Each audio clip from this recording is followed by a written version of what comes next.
ఓరి నా కొడక అని ఉంటది ఒక సీరియల్, అది హైలైట్. సత్య bro comedy highlight.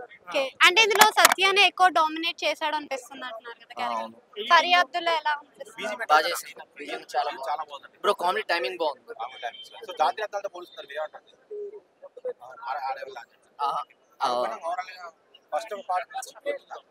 First part నుంచి హిట్. కీరవాణి అనగానే అందరు సింగర్సే కనిపిస్తారు కదా వాళ్ళ ఫ్యామిలీలో. ఇప్పుడు యాక్టర్ వచ్చాడు అనుకోవచ్చా మరి?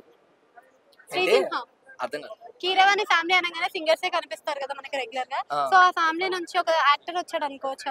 అనుకోవచ్చు. శ్రీసింహ యాక్టింగ్ ఏమైనా డెవలప్ అయింది అనుకోవచ్చా మరి? మత్తు వదిలేరా 1 కి 2 కి కంపేర్ చేస్తే? పార్ట్ 1 కి పార్ట్ 2 కి అట్లా ఎందుకు ఒకటి అడగచ్చు, ఎందుకు అన్నీ ఒకటేసారి?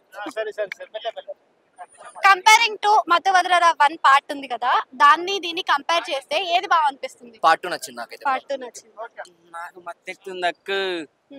ఫస్ట్ పార్ట్ కన్నా ఈ పార్ట్ కొంచెం ఎంటర్టైన్మెంట్ అనిపించింది, కానీ ఫస్ట్ ఉన్నంత అనిపించలేదు. ఈ పార్ట్ లో సెకండ్ హాఫ్ లో కొద్దిగా కంటిన్యూ షార్ట్స్ వాళ్ళతో ఉంటాయి, అవి కొద్దిగా ఎక్కువ డైలాగులు పెట్టారన్న ఫీలింగ్ కలిగింది.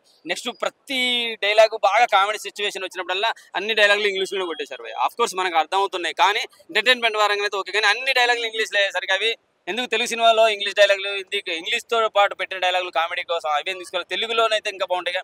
కొన్ని మన సామెతలు కూడా యాడ్ చేశారు, చాలా బాగా అర్థాన్ని ఇస్తాయి. ఒకసారి అర్థం చేసుకుంటే దాని వాల్యూ ఏంటో తెలుస్తుంది.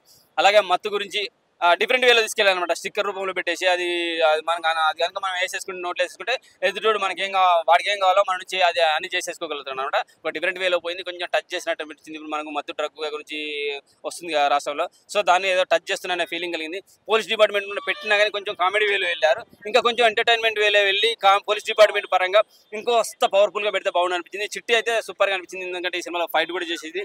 అలాగే సత్య కామెడీ సినిమాకి హైలైట్. బీజం బాగుంది, స్టోరీ స్క్రీన్ ప్లే బాగుంది, కొన్ని షార్ట్స్ బాగుంటాయి. వాళ్ళే అందరు మాట్లాడుకున్నప్పుడు పట వెళ్ళిపోతున్నమాట ఫేస్ టు ఫేస్. అవి కంటిన్యూ ఎడిటింగ్ చేసుకుని కట్టేశారు.